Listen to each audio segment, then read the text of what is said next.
meeting, public hearing on March 18th, 2015. It is now 5:35. We're in the high school auditorium, and Mr. Prince, if I could please have a roll call. Thank you. Kate Brooks. Here. Eric Colby. Present. Jennifer Fleck. Here. Diana Forsley. Here. Marty Schiavone. Here. Pete Henslow. Here.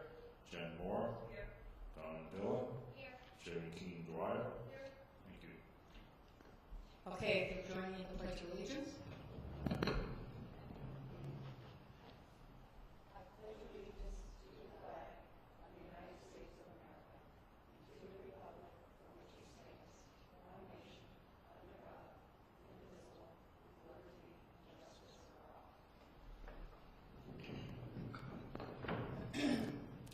Okay. We do have a spot for our adjustments to the agenda, and there will be an adjustment.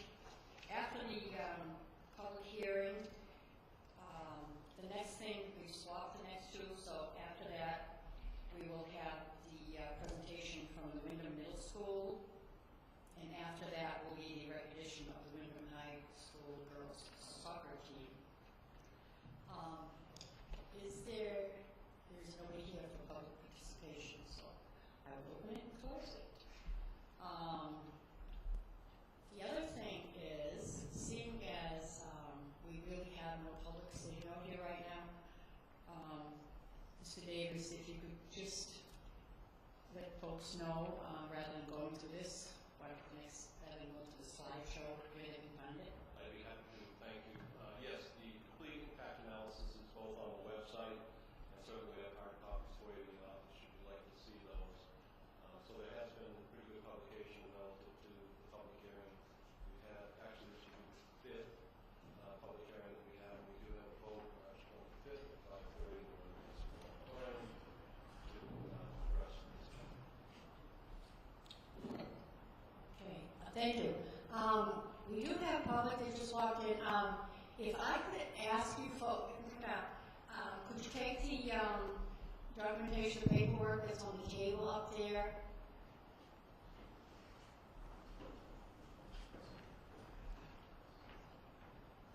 And if you could let me know, are you here for the public hearing, or are you students there? I thought so. Okay. So again, seeing as what we have is no one here immediately for the public hearing, we will have a short recess, and we will reconvene at our earliest convenience. Thank you.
follow them around. I'll follow. Pretty much. That would be good.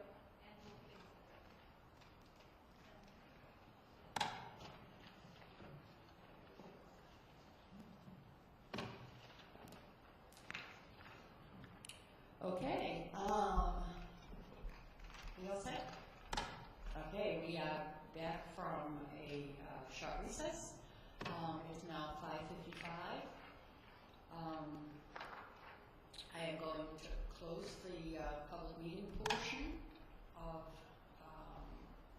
our meeting this evening. And again, as Dawn said, if there's anyone who wants to see the slides and what the caution formula looks like, please go to our website. Okay, next on our agenda, we have a presentation from the Windham Middle School. I will introduce Eliza Adams. If you want to take the mic, you can. Thank you very much. Hello, my name is Eliza Adams. I'm a health teacher at Windham Middle School, and we did a project in Reach this last semester, really dating back to December, and I'd like to introduce, the students will introduce themselves, but we decided to do something that really made a difference. So if you'll all come up, please. Thank you very much.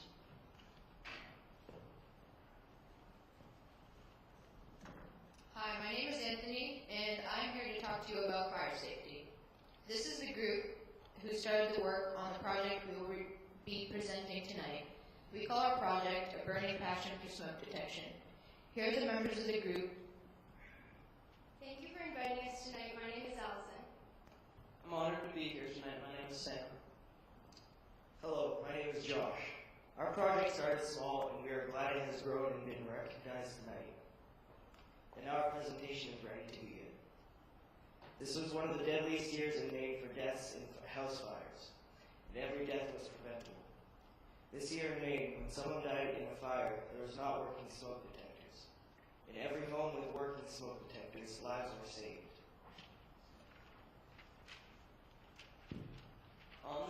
On the news, we watched a story about a boy our age who saved the lives of his brother and sister because he heard the smoke detector going on. Their parents had just left the house that morning to go to the gym when a fire started in their home. When the smoke detector went off, the sister thought her parents were still downstairs cooking breakfast in the kitchen. When the younger brother saw the smoking flames, he was able to alert his sister and brother in time for them to get out safely. In the television interview, the sister said, "My brother saved my life. Another minute and I might not have made it down the stairs to get out alive." We decided to start a project called A Burning Passion for Smoke Detection. We did a survey of our classmates and learned that many of the students did not have enough smoke detectors or enough working smoke detectors. Miss Adams made contact with Lowe's Home Improvement Store in Windham, and the manager donated 40 smoke detectors. They also agreed to give our project a 20% discount to sell smoke detectors and carbon monoxide detectors to families of Windham Middle School students. We would like to publicly thank Lowe's Home Improvement Store for being so generous with our project. So please shop at Lowe's, and say thank you. We decided to educate the students in our school. Our group made several presentations at free lunches a day for 3 days to educate students about fire safety. We showed the news video about the boy who saved his brother and sister's lives. We talked about how many smoke detectors to have in a room. Then we told everyone we would be selling the smoke detectors and carbon monoxide detectors at a reduced rate. Did you know there should be a working smoke detector in every room except the kitchen and bathrooms? We ask you all now, we ask everyone listening tonight, do you have enough working smoke detectors? Does your house need a carbon monoxide detector? You need a carbon monoxide detector if you have a solid or liquid fuel burning appliance or heating source in your home.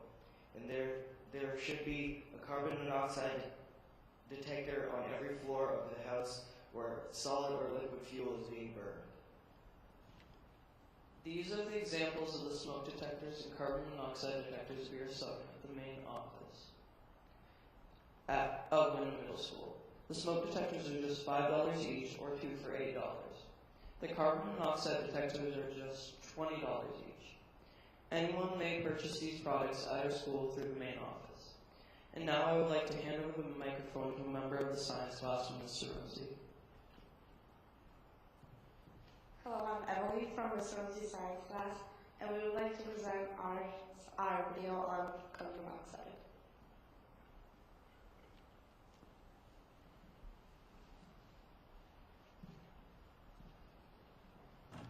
The Silent Killer by Anna Drummond, Emily Grant, and Marie Delano. These are a few images of what carbon monoxide may look like. On the left, you see a picture of a house. At the top, you see the chimneys and the fireplace, the stove top, the clothes dryer, the furnace, hot water heater, and attached garage, common household locations that may leak carbon monoxide. Carbon monoxide can be alarmed. Carbon monoxide can be seen, can't be smelled, can't be heard, but can be stopped. The effects of carbon monoxide. Carbon monoxide can cause serious to life-threatening side effects. The effects of carbon monoxide are headache, dizziness, nausea, flu-like symptoms, shortness of breath, impaired judgment, chest pain, and confusion. The danger of carbon monoxide. Many people don't realize how dangerous carbon monoxide really is. Carbon monoxide can cause symptoms that can lead to death. Carbon monoxide cannot be smelled, heard, seen, or tasted. Many homes don't have carbon monoxide detectors. Many people don't know the risks that carbon monoxide has. Carbon monoxide detectors. Many people don't know that their house doesn't have a carbon monoxide detector. When people finally realize they don't have a detector, it's already too late. Many families suffer from carbon monoxide poisoning.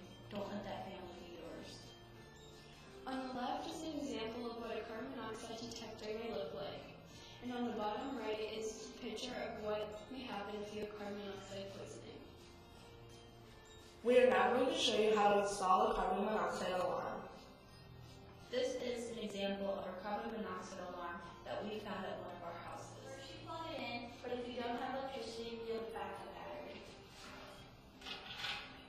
Properly test the carbon monoxide detector to see if it's working. First, you press and hold down to the button until it beeps. Then 2 more sets of beeps will follow.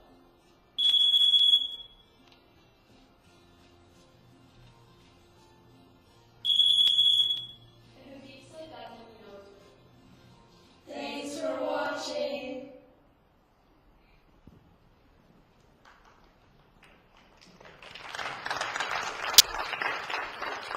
I'm Miranda, and thank you for watching.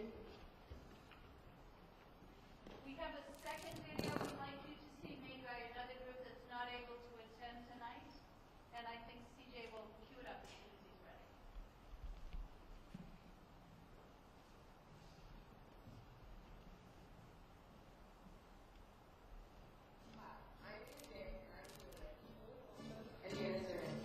And we're here to teach you about fire extinguisher. By the end of this video, you will know how to use the fire extinguisher effectively, and you will know how to pull the pin on the fire extinguisher. Start always tell you what's inside of the fire extinguisher. Fire extinguishers contain a variety of mixtures for the dioxide of water. Water extinguishers are different flavors of heat fuel. Carbon dioxide extinguishers are used to suffocate the fire. Power extinguisher is used to slow the fire and prevent heat. And next, Karen will show us how to pull the pin on the fire extinguisher.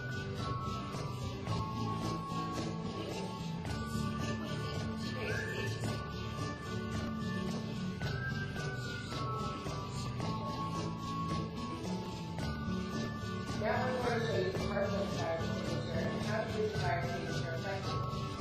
First, the parts of the fire extinguisher. We have this little gap where the pin would go, right here. And we've made a fake pin out of a paper clip just because this fire extinguisher has already been activated and the pin has been removed. So this is where the pin would go. And to activate it, you just pull up the pin like I'm showing you. And this is the little muscle right here that you press to activate the fire extinguisher. Right here there's a little dial that tells you whether the fire extinguisher is full or empty. And as you can see, this fire extinguisher is empty and it's already been used. Okay, now to use the fire extinguisher effectively. First, you need to pull show you, and then you need to aim the fire extinguisher directly at the base of the fire. Then you need to make 6-inch sweeping motion, and then finally activate it and put out the fire. Here's a clip of the sheet fire generator of Windham showing us how to use the fire extinguisher effectively.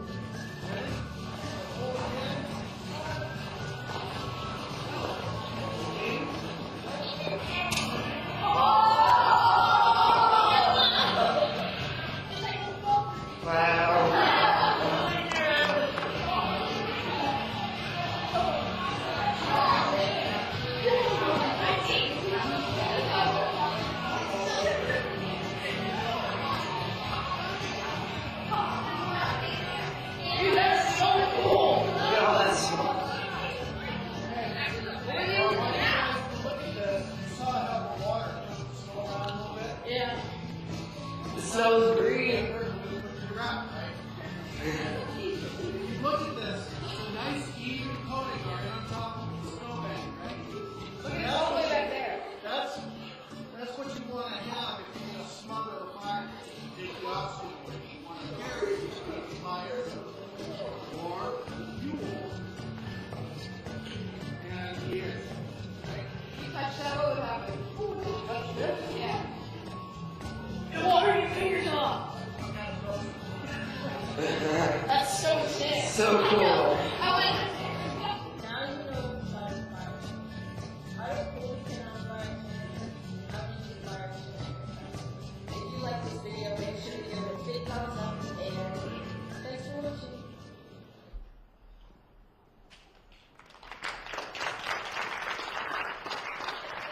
Thank you for letting us share those videos with you.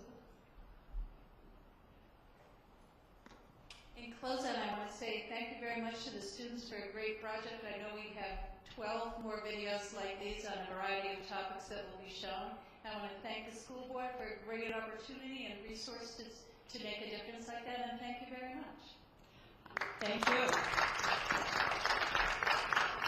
You know, we love when the students have projects and they want to come before the school board and show us your accomplishments. Our hope is that you'll continue to be involved with what's going on at school. You'll volunteer when there are projects that come up, and you're on your way to becoming great citizens. And this is a great, great project, and we can't thank you enough for doing it. And thank you, parents, also, for helping support it. Okay, one more round.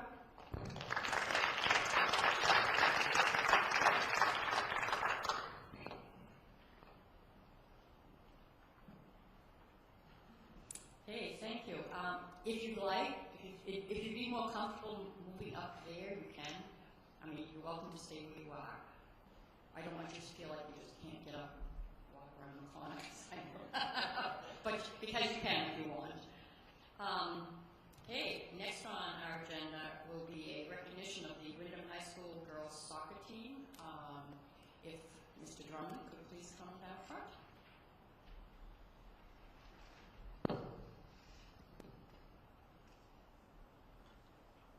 Thank you.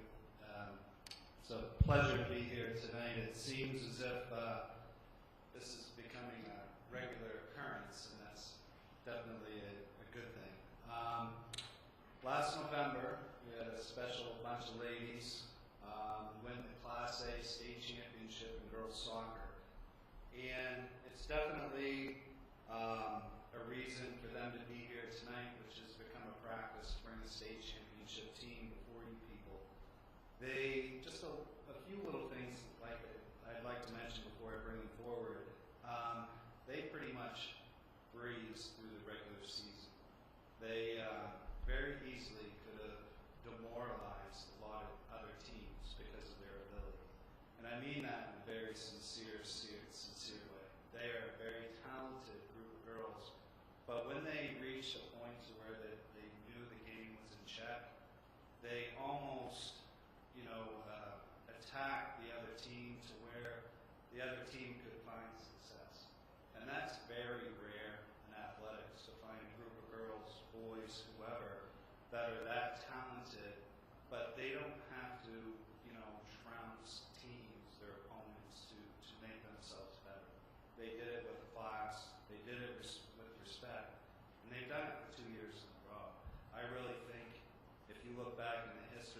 school for great sporting accomplishments for teams. This team here over the past 2 years has definitely entrenched their accolades in the school history, so congratulations. They are great school citizens. They do a variety of different things. A few of them couldn't make it tonight because, they're taking, they're prepping for SATs, might be a practice test or things like that. They have jobs. They're pretty busy kids, but quite a few of them are here tonight. They're great school citizens. You get the list every day that references detentions and late nights and things like that. I can't remember seeing a name on there, and I still check it to this day, even though they're not playing. They hold down jobs, they're great community members, and they're true representatives of the school and their families, which we want. They've provided great memories selfishly for me. I'm in a few of their highlight videos, standing in the back, pumping my fists and jumping up and down. And so if I look back over my years as being an athletic administrator, these girls have provided a lot of great memories for me. At this time, I'd like to ask Head Coach Deb LaBelle to come forward and say a few words.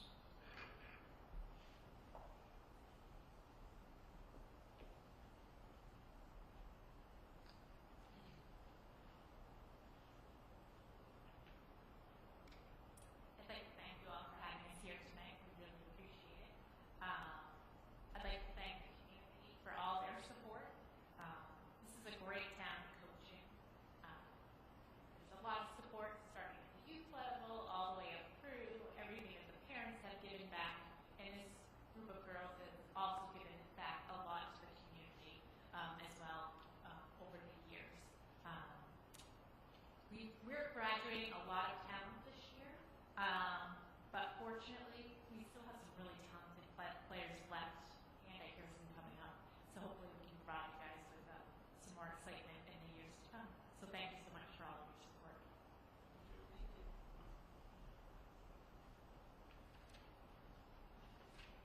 And one thing I'd like to add before I call the girls forward, they have just been, you look at this town and there's a lot of young ladies playing soccer. And yes, they're great role models on the field, but what they do for the younger girls as far as the way they carry themselves off the field, that's even more important. So they're just all the way around. Yes, they're talented soccer players, but I've said it before, they're better people. So, at this time, if I could ask Superintendent Prince and Chair Boney, please come forward down on the floor to help pass out the plaques.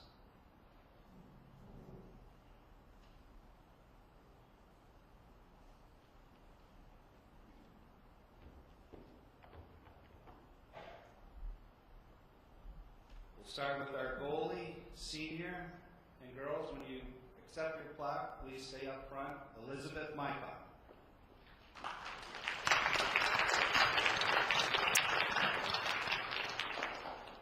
Junior, Maddie Moreau.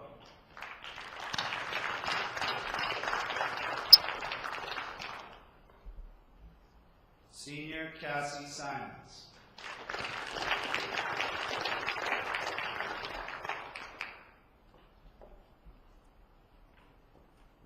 Freshman, Maggie Simons.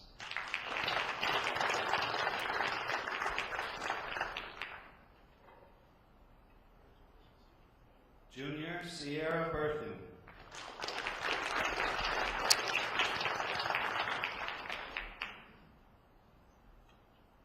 Senior, Hannah Haskell.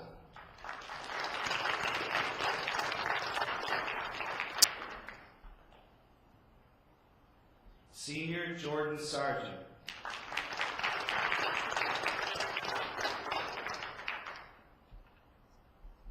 Junior, Sarah Rich.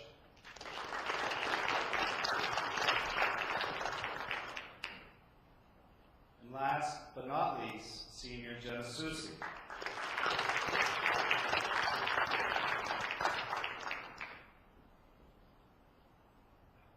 So before you is the two-time defending Class A state championship in girls soccer. And just to close, they're just can't say it enough. Great, great group of girls. And ladies, congratulations, and congratulations to your families as well. Thank you.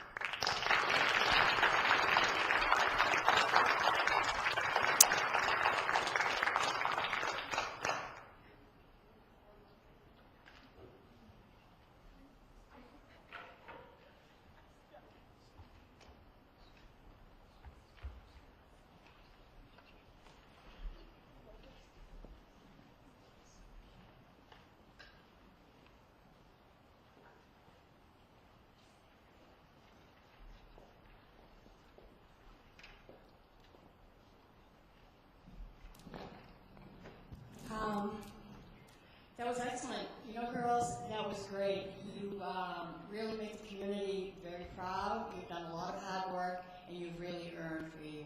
Congratulations again. Okay, at this time, I'll take a motion to adjourn our meeting for this evening before we move on to the cost center presentations. So, okay, all those in favor? It is unanimous. We'll take a short recess before we start the cost center presentation. Thank you.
Check 1, 2. All right. You hear us? Oh, yeah. Okay, good.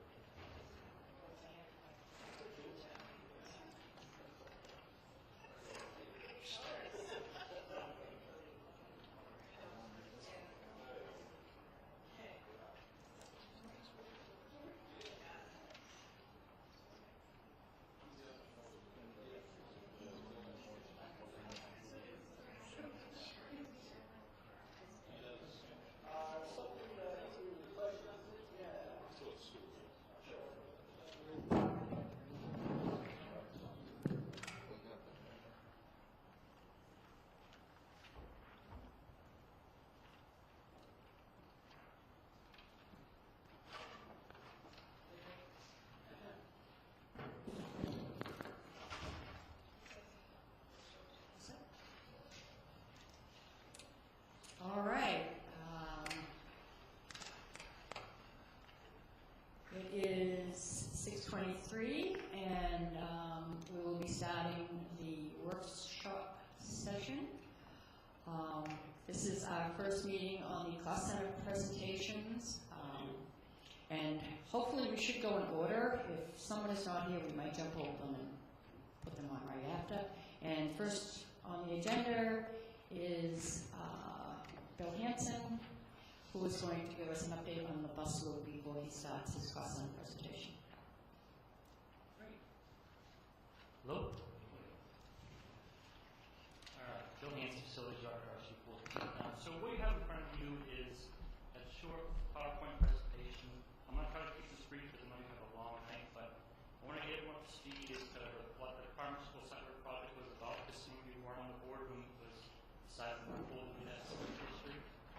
So you have a couple figures to look at. The small 8.5 by 11 paper that is colored shows you the elements of the project. Elements 1, 2, 3, and 4. So when I talk about that, that kind of helps you reference what was done and what our plans were. Because the project was developed in 4 elements. So that's 4. And in the large drawing you have really gives you a better view of the entire project that we're trying to accomplish. So let me go into a little bit of kind of history. Get to that point in time after so I guess that's telling me to take a little bit. So primary school was built in '89. It's been an educational space for over 26 years. In 2008, the previous director, Brian Kenny, looked at least 4 different options to address traffic flow around that building. And one of the first things that I did when I came on, I also started to get that practice. Some of you may remember we looked at an option to actually have the buses go around the back of the building, drop off the kids in the very back. And that was problematic, but we pretty much tried to look at it from every possible angle. Changes that were made in this whole time period, as you're looking at this, is that a fence was added down the middle of the bus lane, because at one time they were actually children being let off on one side of the bus, the travel lane, crossing in front of the buses to get to the school, which you could see would be really problematic. So the previous director put a fence since that couldn't happen. And also, one of the things we did do as well is we added a swing gate to prevent traffic from going down that alternate lane when buses were coming. That was something that I did actually after I was here. We also observed the traffic, and we had somewhere between 60 and 100 parent drop-offs every day in that space, intermingled with the buses, and often the bus and car traffic would be backed up onto the stadium road heading out towards Windham Center. Some of you may have experienced that. It was interesting to watch, and it was because you had a real intermingle of different types of cars, and it was really something to see. So again, our challenges were the bus, parent drop-off, and staff access were all traveling in the same area, same roadway. The parent drop-off was occurring in an active roadway. Cars literally stopped with cars in the roadway dropping kids off to get onto to the school. Parking spaces have gotten it today. You'll see that parking is not available for all the staff, so we have a lot of parking on the side of the road areas that are intended to it, which tends to lead to the stadium together. Finally, we look at the playgrounds, which is also part of the site work, is that, first of all, the playgrounds didn't have defined boundaries of fencing, which is a challenge for staff, particularly if I was at school when I was kindergarten age, I'm probably going to run and take off. So there's just a section of the house that has a fence along the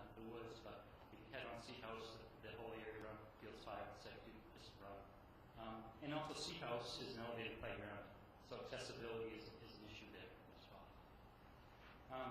So again, the scope we looked at in the project was really 4 elements. The parent bus drop-off is element number 1. The staff parking expansion, which you see, which is on the stadium side, was element 2. The new soft play areas for the playgrounds, element 3. And element 4 is really the playground expansion consolidation, which would build a new multi-purpose field that was rectangular as well as in the ball field, provide a fence to. And then basically when the children were to go off to recess, they would all be inside of a fenced area that had boundaries. So that was the project as it was developed. Again, some of our objectives were to separate the drop-off to create a parent area that was drop-off separate, improve visibility, address parking, and construction of the play area. So 2012-2013, the board authorized spending for the permitting. That work was completed. We bid the project in May of 2013. We approved conditionally to Grover elements 1 through 3 in June of 13 in anticipation of our permit approval at the same time. Our permit wasn't approved for the project until late in July, almost August. So at that time, the board direction completed just element 2, which is the parking lot expansion. As a result of that, we decided to use that space for a temporary parent drop-off. The advantage of that was that it did provide a drop-off that was known as traffic lane. The disadvantage of the space was not completely designed for that, so the turning radius is a little bit tight, but we managed to make it work. And obviously, the space is being used to address its primary purpose, which was staff park. 2014-15, $15,000 was funded for the project, and that was primarily designed to allow the completion of element 3, the soft play areas. At the same time, the board also funded money for new playground equipment. That's why that portion of work was done. And the second playground pod was completed in September 2014. So the new staff parking area was continued to use the parent dog pad, so where we are today. Again, as I review and watch what's going on, you're still seeing that 60 to 100 cars depending upon the weather and what have you every day of drop-offs. So quickly, my recommendation for the path forward for us is that we place the project on hold for a year. And the reason for that is right now we have a capital reserve that has a little over $355,000 in it. And to complete element number 1, which is a fun area, we're looking at funding of around $535,000. So we're not funded now to do that, and I really need to commit with the contractor. Really, we're best to negotiate and commit in the fall so that it's hard in the schedule. At this point in time, we're really late to commit to that work. And on top of that, the challenge we have is that this weather's going to push us later in the year with the number of snow days we've had. And we will need every single day available to do that work. And the tough thing is I really don't want to go into losing a week because the schools have a hard time opening if that work is done. So we really need to have a year that we're not going to have a disadvantage of having a number of snow days this year. I'm also recommending a recommendation to the Finance Committee that we look at potentially providing more funding to the project via available year-end fund balance. And that would be an additional warrant article that would be done at the time of the budget. That's correct. And then the final plan would be to look at funding in 2016. So with fiscal year 17 additional funds so we can complete element number 4, which is the expansion of the playground and following. So that way there would be money in the capital reserve to then negotiate and complete the work. So I hope that provides you all with kind of an update of where we're at, how we got this more deeply we can go into your questions, and then you get a lot of that.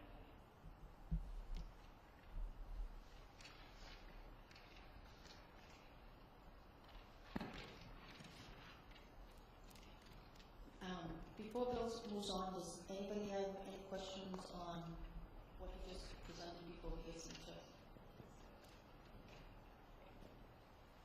Looking on page 4, it's $535,000 to complete element 1. Is it $737,000 to complete element 4? Correct.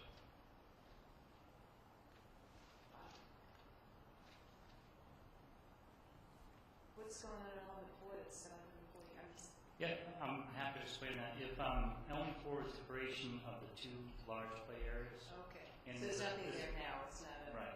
There's a tremendous amount of fill to be brought in. The other thing that addressing Element 4, which is really pivotal to the site work product, is that it's addressing the stormwater needs in that area of the building. If you've been to the back area of that building, there is not stormwater treatment. Is So what? there's not stormwater treatment. The water right now runs off the back of the building. So this improvement actually floods that stormwater and goes through stormwater treatment in the back area of the building, the back field area. So it is expensive. It's a lot of help. Not too dissimilar to the challenges of looking at build up of a brain awareness. Thanks.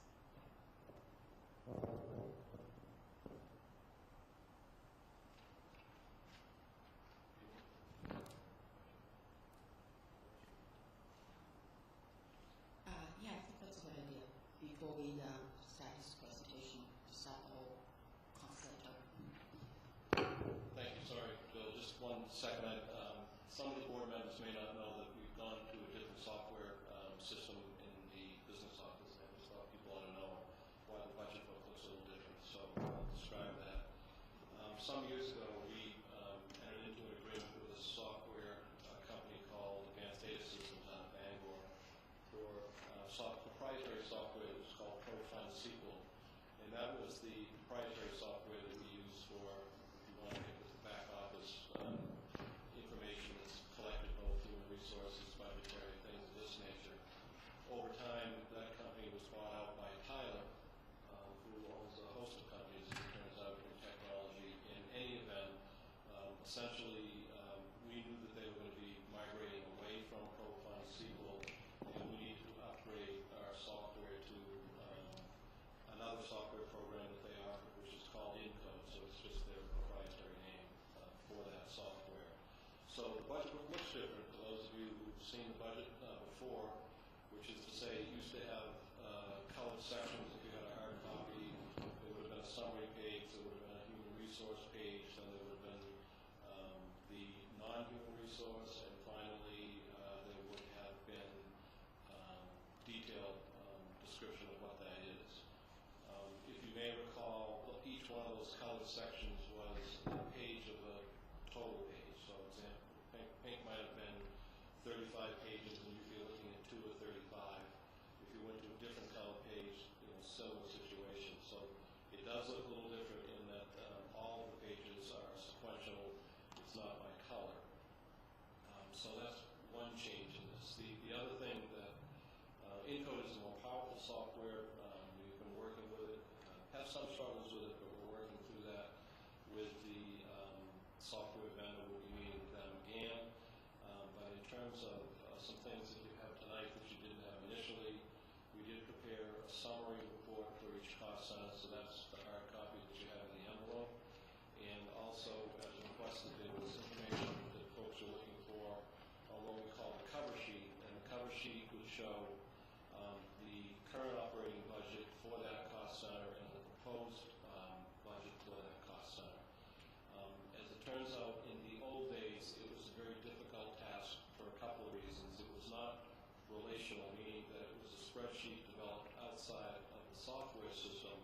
And so there were times when we found that we weren't lined up.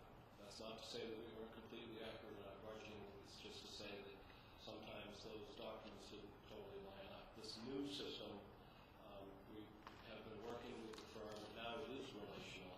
So the numbers that you have on that sheet do bear out exactly what's behind it in terms of the budget. And the only thing that I would offer on that is that you know that there are 6.6 positions that have been proposed. None of these folks, as I recall, have one of those. All of those positions are within the budget that you see in version 3, but they don't show up on that sheet at this point in time, right? Even though they're in the budget.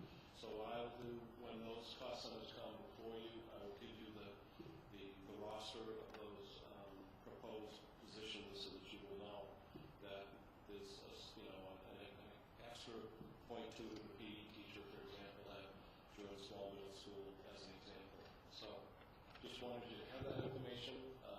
Hopefully, you'll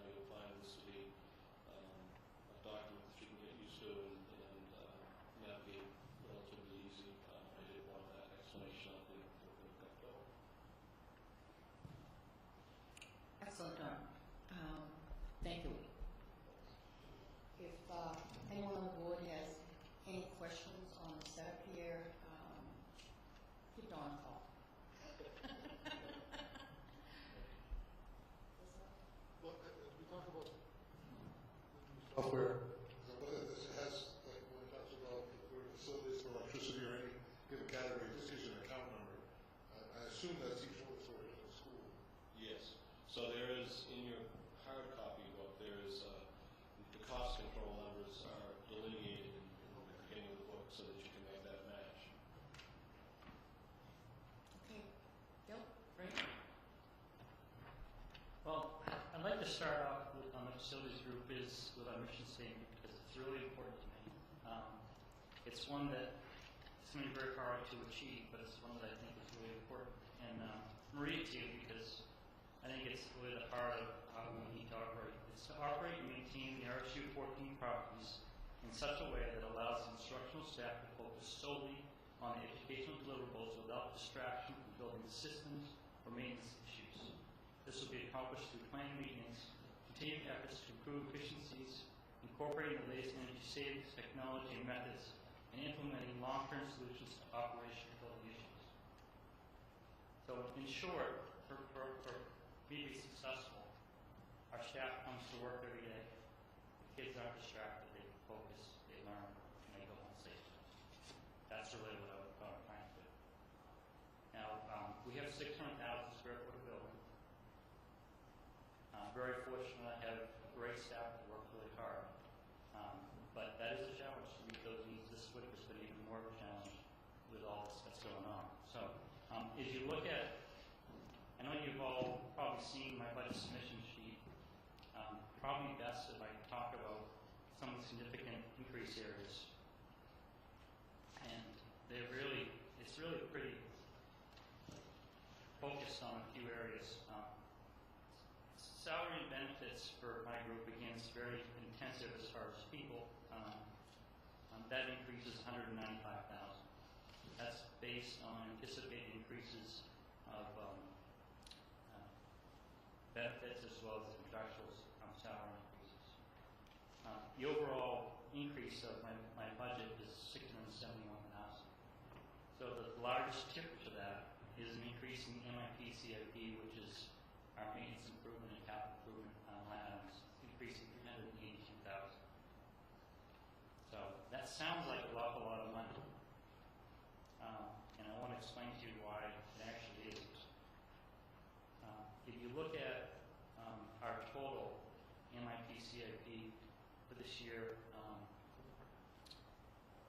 we're looking at somewhere around a capital improvement budget of $366,700 and a maintenance improvement budget of $302,000 for a total of that's $668,000. Again, it sounds like a lot of money. If you look at the asset value of our sites, we've got we're now looking at a site asset value of between $180 and $200 million. So, rule of thumb, we were looking at a 50-year depreciation, which I'll tell you right now, most of our systems don't last 50 years. It would make life simple for me and a $200 million asset level. We have to reinvest capital around $4 million a year to keep that at a steady rate, steady rate. So we're looking at a capital investment of about a little short of $700,000 a year, which means in the short term is that you're not replacing systems at the rate at which they are going to age out. That's just how it is. Okay. The good news is that we work hard to maintain things, and that helps extend that lifetime. But 50 years is a long time for an air handler to run. Certainly a roof is not going to go 50 years. Brick and mortar, look at our high school brick and mortar maintained well over 50 years, and that's it's kind of a good rule of thumb. I don't know any school in the state of Maine that's funded at that 2% of asset value. So I don't want you to feel bad about that. But I know that for us to accomplish our mission to make these sites such that children and staff focus purely on educational deliverables, we need to move our spending and our capital and maintenance improvement projects closer to that level. So we're looking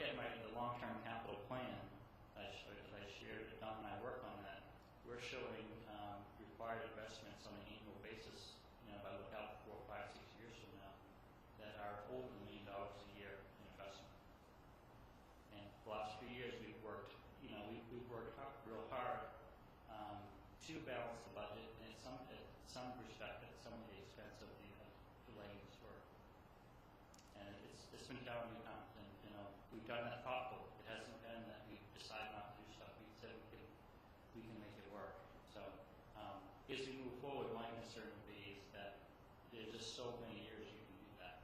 So it gets to the point where there's inertia behind it that makes it more challenging to continue to put off.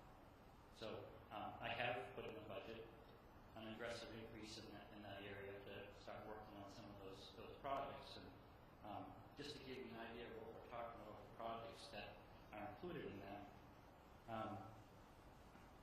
We've got a phone system in high school that is obsolete. I take the cards for it, that is often not working. So we're looking at replacing that with a system that's compatible with what we have here. So I'm not really providing a new capability. I'm just continuing to maintain the capability that we have. We are proposing some improvements to Field Allen. Literally, Field Allen is our oldest building we have on the site. Our 6th grade children are in that building, and it's time to do some work on windows, walls, and flooring. Middle school, we're creating a STEM space that really supports education needs of the children in that space. And again, it's a $114,000 project, but it's really needed. And then, for my final project that isn't already, projects that have been approved already by the board, I'm looking at replacing lockers in high school, some of which are original from the school was built. They were rehab, but they got to a point where they're literally got pieces that are trying to hold together, but they're just no longer there. On the maintenance side of the world, we are looking at there's 16 projects proposed. They're in priority order. They're all been listed in the project that we're talking about. Repairs to items that are not operational right now or in the failing mode. The only new capabilities that I'm putting in the maintenance improvement plan is work around disaster recovery. And those who are not familiar with that, disaster recovery provides us a way of having the ability to back up our data at a different location. So in the event that the servers were to fail, we have catch-up failure in a server room, we have a way of operating in the future after that. That's the capability we don't have right now. So that is an area where there is significant increase. So it's huge. But unfortunately, I really think it's something that we need to do to maintain who we are. Now, I am seeing about a $16,000 increase in fuel. And what's surprising on that is driven by increases in natural gas on the Windham side.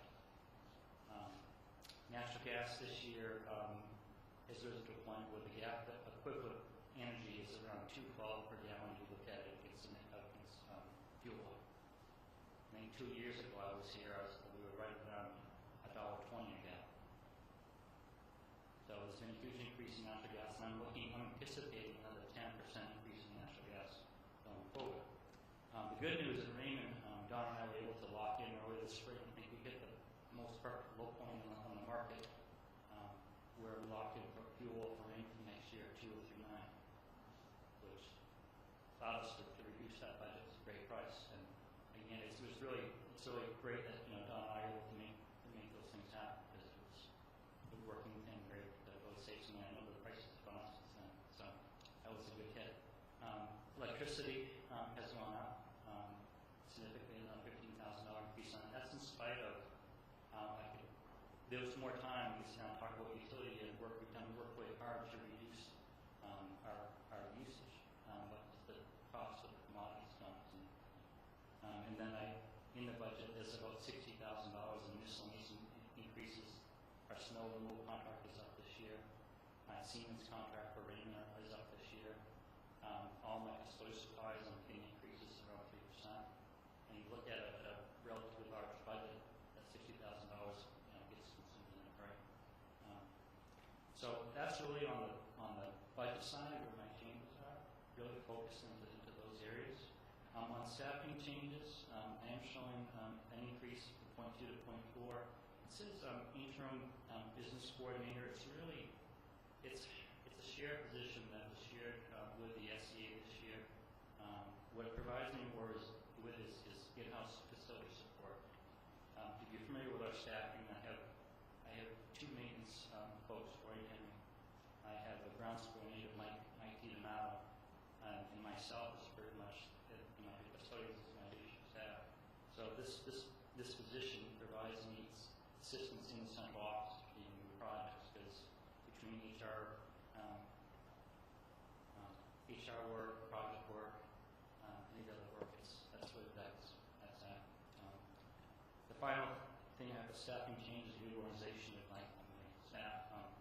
Originally, the staff was set up with a maintenance custodian, lead person, and maintenance foreman. And since I've been here, I've changed the duties such that those 2 personnel really perform a similar function.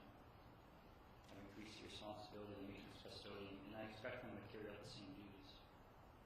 Such that my plan is that I have a full-time position that's split between the primary school and the central office. I've changed that to 2 part-time positions so that the lead the benefits in that position. And my plan is to open up a second maintenance foreman position posted. I anticipate the person who's in that role right now, the maintenance custodian, would be applying for that. So it really provides me 2 people. The maintenance foreman I have right now focuses on the mechanical side of the world, and the second maintenance foreman I'm proposing really focuses on the building services side of the world. Provides me a real structure that's clean, so I know who's the lead on those different areas, but they also cross-cover with one another. And they perform the same job function, so I really feel it's important that they are the same paper. So that is pretty much my presentation in a nutshell. I won't go over every bit of the cover sheet. Unless there's any questions right now, I'm ready to take this over.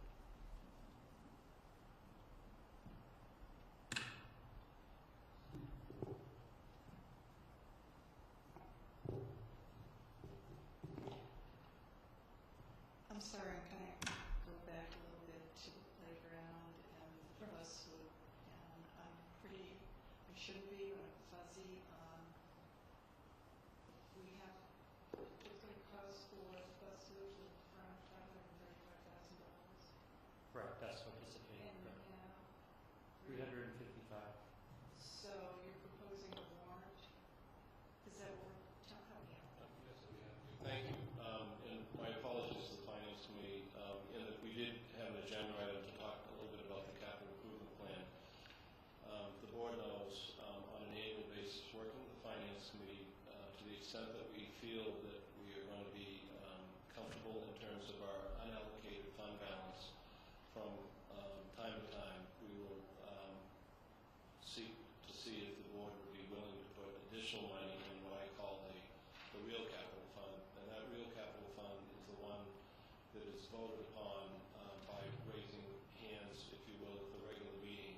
So that's been a way that we've been able to affect some of the more expensive repairs. So what is new to everybody here is that we'll be continuing to meet with the Finance Committee to see if that's something that they would consider. But the initial proposal would be that we would add $600,000 to the capital fund, 150 of that which would go to the middle school, which Bill can describe.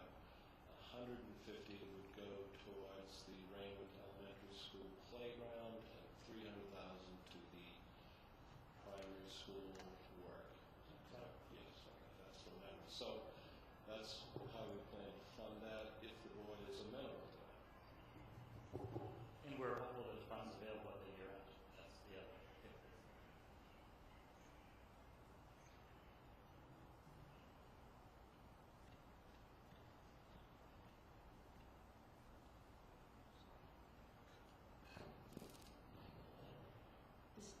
Pete, you have a question? Yeah, I'm just having a little trouble following the format here. I'm looking at page 38 of 236. Down at the bottom, in the rentals and lease section. And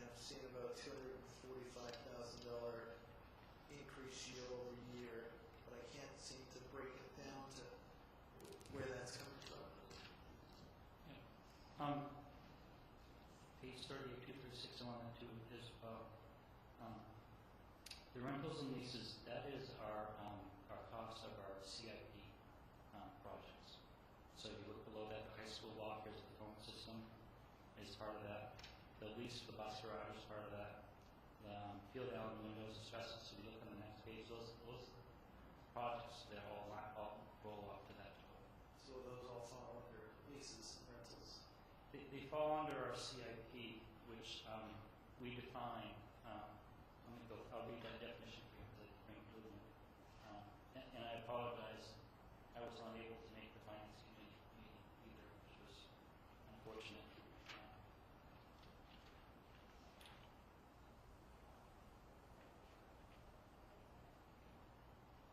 So if we define a needs improvement project of value of less than $75,000,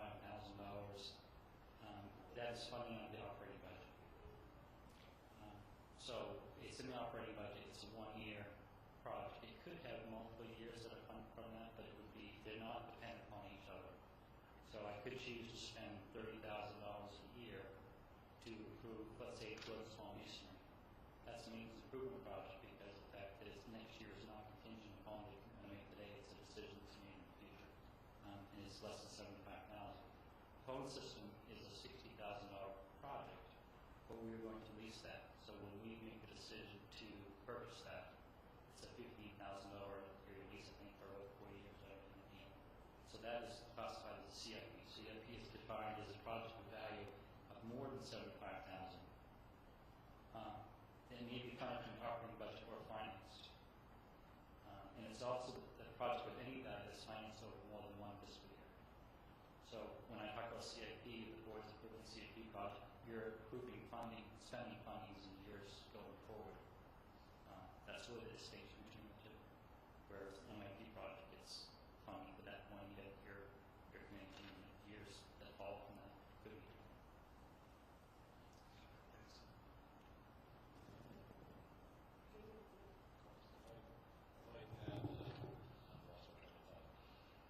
Thank you. What I might add is that what we've learned that we wanted to share with you folks, and we may have done this informally already, is that I'm going to use a concrete example. When the Windham Primary School needed air circulation, air temp control, we went through AAA engineering, and we were able to at least purchase that very costly upgrade. Now the banks will not at least purchase things that they literally can't come pick up. So that's posed a bit of a challenge for us in terms of now bonding or whether or not we ask the public to increase the capital reserve, as an example.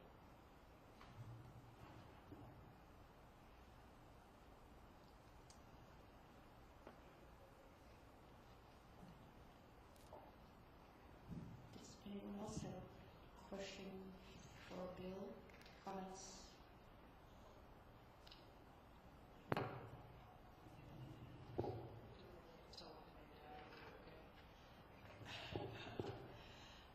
Recently, we've been notified about this, the JC Andrews, John Andrews. not even close. Okay, the Andrews building. That the roof collapsed due to the snow. I've said it once, I've said it a million times, I love that building. But in any event, are there any major things that are considered, as a result of that, considered to be subject? That unfortunate event occurred after we developed our budget, so it was. So let me give you some background on that. We had if you're familiar with the John Andrews building, it's a hip roof structure. It was built in 1929.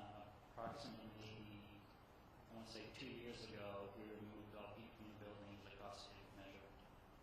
So it's no longer heated as electricity, just for the fire alarm system. So this year, very unfortunately, we did have a partial roof collapse on the hip structure that faces the newer wing that was built. I don't know the age of that wing. And I certainly can provide you some more information on it, but I have had a structural engineer come and review what happened and why it failed. One of the things that I can tell you we had snow load maps that I had developed by a structural engineer of all our schools in Washington. You certainly heard a lot in the news about school building issues and some follies that have happened. So We do keep a close eye on that, and I'm happy to show you those maps that have developed. Actually started about a year and a half ago and finished this fall. So we actually know the different roofs, what they actually can handle. So, upon investigation with John Andrews building, the allowable snow load that that structure can handle is 10 pounds per square foot. The ground snow load in the town of Windham is 70 pounds per square foot. Our buildings that we have, the school buildings, the majority of them will handle, the older buildings will handle 40 pounds per square foot. And we have places here in the high school that will handle 220 pounds per square foot because they've been designed to deal with uneven snow loads. So the long and the short of it is that it's estimated we had somewhere around maybe 2.5 feet of snow in the area that failed. The snowpack was measured around 10 pounds per cubic foot, so well below what I would think would be a normal snow load capability. So it's very unfortunate it failed. We are looking at four options for that building. I have no cost statement yet. The options would be to repair the section that failed. I did talk to code enforcement today, and if we repair the section that failed, we need to bring the rest of the roof up to the current snow load requirements the town has. And that would make sense, because otherwise I think we see you again in a year talking about the other side. And I vote that we do that. I wish I weren't here today talking about that. So that's one option. Another option would be to remove the roof and install a new trussed hip roof that would match what is there architecturally, re-roof it, and that would meet new snow load requirements. Third option, we put a conventional roof on it that would be pitched from front to back, and we'd have gable ends, so it would have a different look to it. There isn't an option to put a flat roof on because the structure won't handle that, plus there's no roof frames, plus it's not heated, so it's got 3 tracks. The other option would be to raise the rest of the building, demolish it, and leave just the what I call the newer section, which is quite old.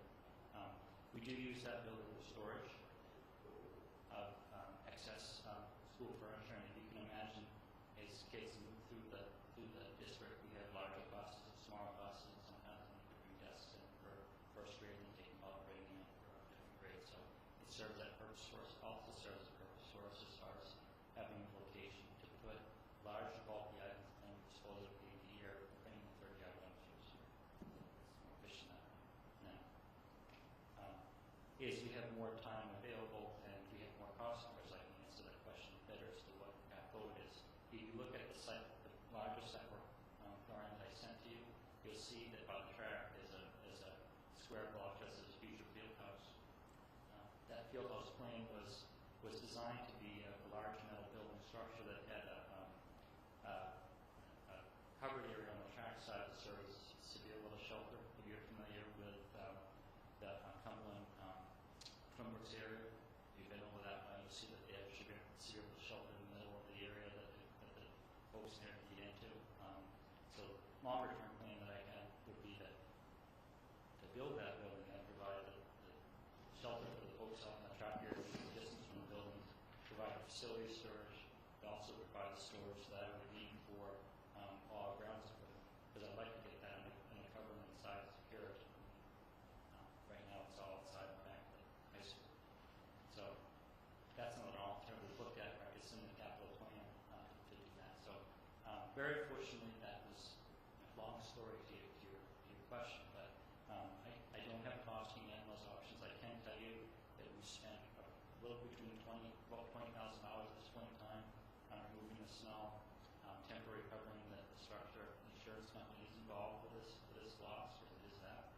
And I'd be happy to update you more as the picture becomes clear. Anticipated timing, I talked with my company today. We're thinking we're going to need at least a month to finish up the drawings and the RFP out for the contractors to get the bids on various alternatives. So we're probably looking at having something come to the board, I would guess in late May or early June. At that point in time, I'm not sure of the schedule of the repairs, because we're looking at the availability of the contractor. Obviously, if we're asking to do that, that's probably going to impact price, and it's not advantageous. Thank you. Bill, you mentioned being in touch with the insurance company. Is any of this covered under our insurance?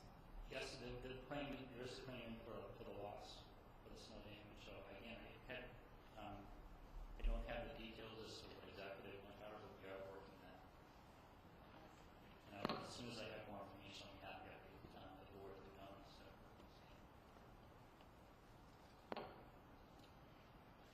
Does anybody else have? Eric? You may have said, as I was trying to find my place, are you planning to do the veteran service this year, or are you?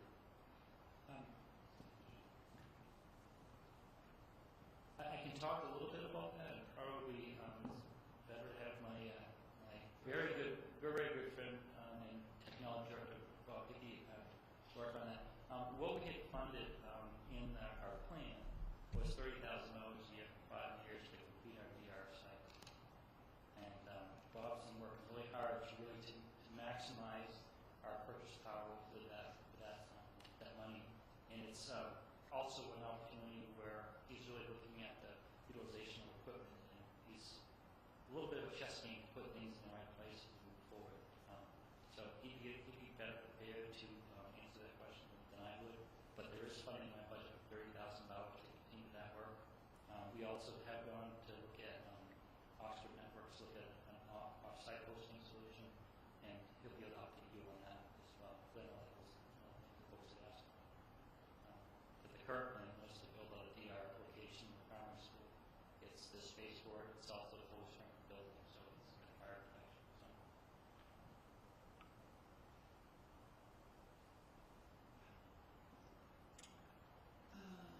We all, anyone else?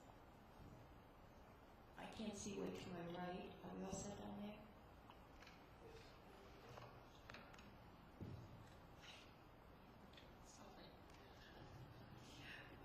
Okay, great.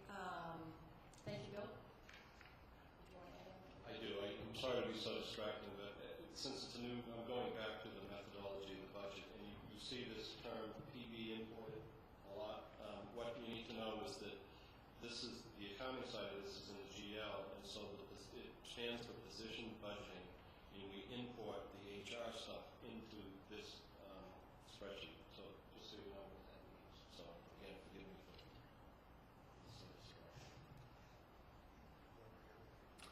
Okay. Great. Next on our agenda, we have the Director of Food Services, Jeannie Riley. Yeah, Jeannie, I don't know if it's because the room is so big or whatever. Could you put that mic more towards you? Yeah? Is that better? I planned on it anyway. I'm short. So in my world, PB means peanut butter. So I thought that meant peanut butter budget. No, I'm just kidding. Thank you for having me tonight. My name is Jeannie Riley, and I'm the Director of School Nutrition. And I'm not here to talk about peanut butter. For those of you who are new on the board, I thought I'd just give you a quick little overview of some of the highlights of our program. This year, two of our schools have won the Healthier U.S. School Challenge Award, which I haven't spoken to many people about because it was just announced late in the fall. And that's Manchester School and Raymond Elementary School. And the Healthier U.S. School Challenge is an award from the USDA for schools that are meeting the USDA guidelines, but also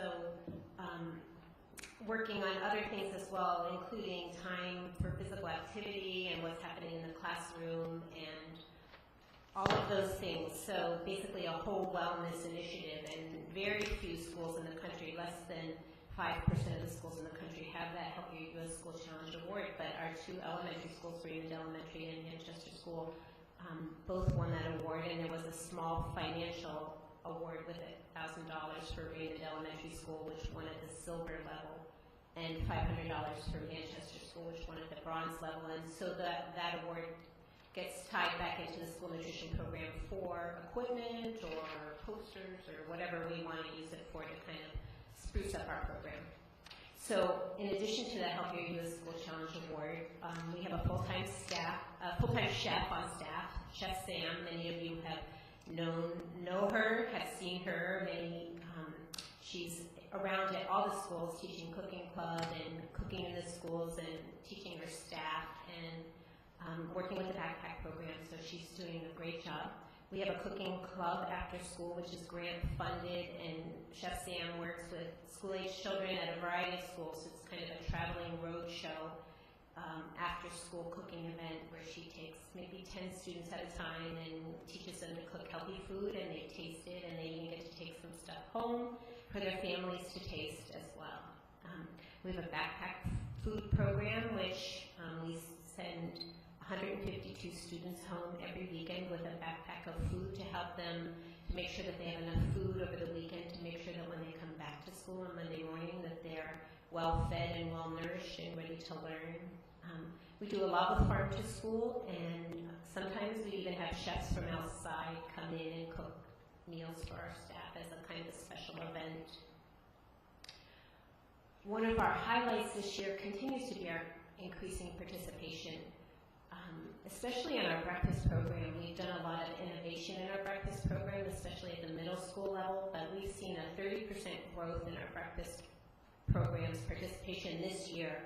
And since I started here, the breakfast program has grown 116%, just through, delivery, different methods of delivery, breakfast, students being able to get their breakfast and take it to the classroom, or regular breakfast in the cafeteria, and breakfast being open all morning at the high school. And at our middle school, we have a room service breakfast cart where the cart actually goes door to door during our first period, during that kind of homeroom time is what we used to call it back in the old days.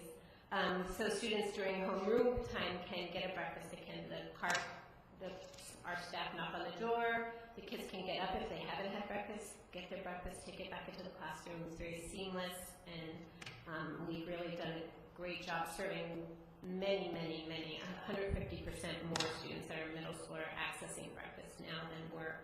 And it's actually a good time when kids, whether they are free, reduced, or full price, middle school students are not eating breakfast at home. They're just not hungry in the morning. They're not ready when the bus comes. They're just kind of sluggish in the morning, and we're hoping that having school breakfast will make them a little less sluggish. But our lunch participation is increasing as well, which is kind of contrary to what is happening in other parts of the country. Our lunch participation is up 4% over last year, and 22% in the last 5 years, since I started here 5 years ago.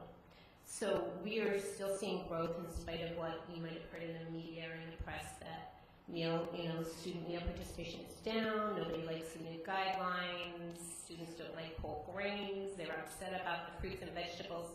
Our experience is actually different than that, which is we're really proud of, but it takes a lot of work, not just on my part, actually, much less on my part than on the part of my staff, really working with the students, working to make the food taste good and be appealing, and providing them with many options. So as you look at our budget and wonder what our plans are for next year, our plan is to continue to increase participation. We've seen great leaps and jumps in our participation, but there's still plenty of room to grow, and participation is kind of what fuels our budget. We need students to come and eat in order for us to have the funds to continue on with our program. So that is always our goal, to increase our participation and to make sure that every student that needs to eat is eating. We plan on continuing to train our staff, and that's actually a new regulation that has never been part of the school nutrition program before, is that all school nutrition staff are going to have at least 8 hours of continuing education every single school year. Now that can be some of the trainings that we're required to do, like the restraint training that schools are required to do, or bloodborne pathogens that schools are required to do. But we can also incorporate culinary skills training, which is something that Chef Sam's been working with our staff on. We can also work on training our staff on the new guidelines. Many different things can qualify for that training, but that is something that we've had to budget for now more than in the past, because it's actually a USDA requirement now. And we plan on continuing to use the cafeteria as a classroom, in that we want to make sure that our program is teaching students healthy, lifelong skills of eating well, cooking well, and learning to like new foods that maybe they have never been exposed to before. As you look at our cost centers, our food cost continues to increase. You probably see that in your own grocery carts at home, and we see it here. But also as we serve more students, you know yourself, if you're serving company, it takes more money to feed your company than it does when it's just your household budget. And the more students we feed, obviously, the more it costs us to feed them. It costs more to cook for 100 students than it does for 75. So our food line continues to go up, and especially at breakfast, where our counts are so much higher, we're going to see those breakfast costs go up. And then just as Bill talked about our aging buildings, our kitchens are aging, our equipment is aging, repairs cost a lot of money, and replacement costs even more money. So we have some technology expenses coming up as our point of sale stations are all antiquated, as Bob Hickey tells me. But we also have other equipment issues, dishwashers that are aging. We replaced one dishwasher this year. Ovens that are starting to kind of need more either repair or replacement and things like that. So that is all I have for you. If you have any questions, I'm happy to entertain them. Wow, that's awesome. No questions. Kate. Thanks, Jeannie. It's pretty impressive, your staff's increase. My staff is really the best, really the best. We wouldn't be able to do what we do. Our participation would not be growing if our staff wasn't, you know, they do what I ask them. We made string cheese to look like snowmen, and they did it without killing me. Well, it's very impressive. And I have to agree, I always see pictures on the internet or wherever about people learning about school lunches and how horrible they are. And I think we're stellar because we don't have those kind of complaints. The question that I have for you is, and you may not have the answer right off the tip of your tongue there, is what are current overall free and reduced lunch percentages? Between 36 and 37% overall. And as far as the increase or encouraging folks who qualify for free and reduced lunch, is that still a challenge? I was just asked this the other day how many of our students are accessing lunch that actually qualify, and it's roughly about 70% district-wide. So 70% of the students who qualify for a free lunch are actually getting a free lunch. So that's really been a pretty big improvement for us, and I think we're doing pretty well. Breakfast is a lot less. That's where we have a lot of room to grow in the breakfast program. I think maybe 25 or 30% of students who qualify for free or reduced meals are having breakfast at school when they could have breakfast at school for free as well. What we tell parents a lot is it can help you stretch your food budget dollars at home if you're not feeding your child a breakfast at home. Where I think we have a lot of work to do is making sure that we're finding all the families who actually qualify. Getting those forms filled out in the beginning of the school year or any time during the school year, and really making sure parents understand that if they don't think they qualify in September but something changes in November, they can still fill out a form. So we try to message that a lot. Thank you.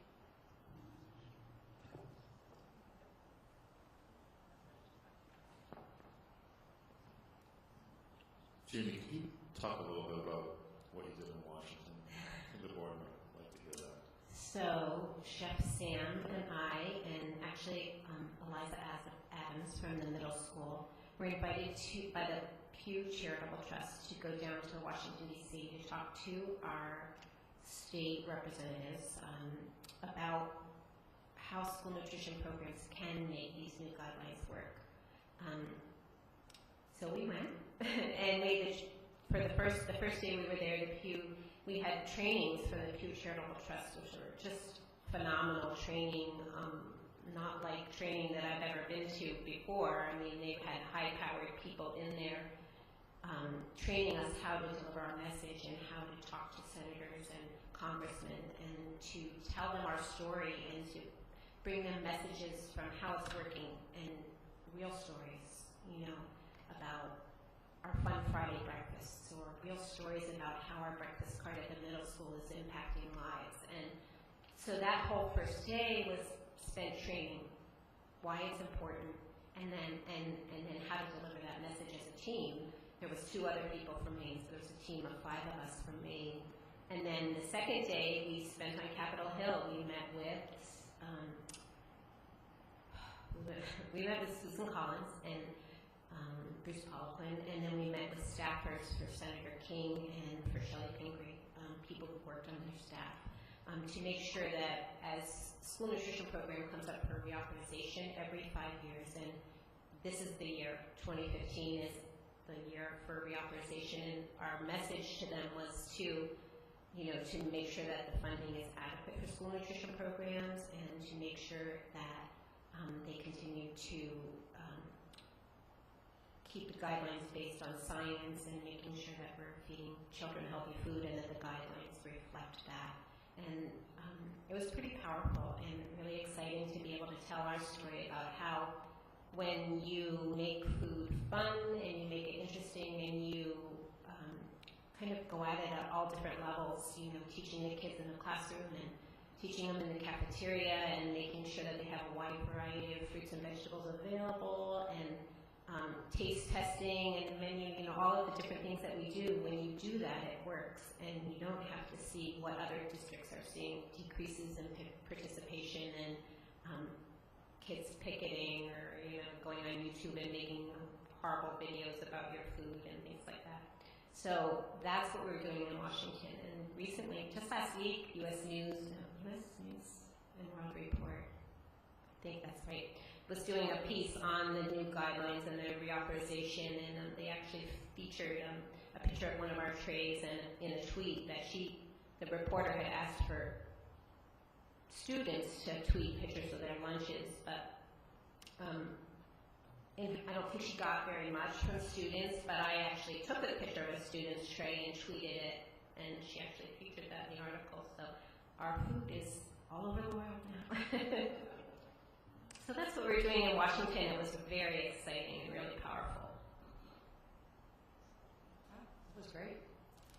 I can't see down there. Does anybody else have anything? Jean?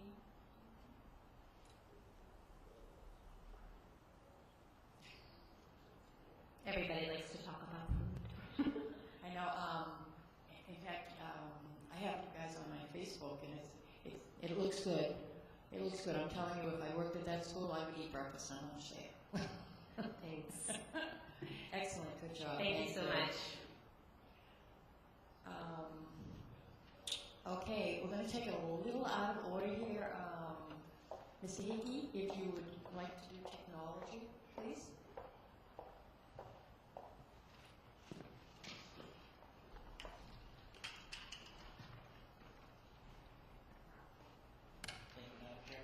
Good evening. I'm Bob Hickey, Director of Technology for anyone at home who may not know me.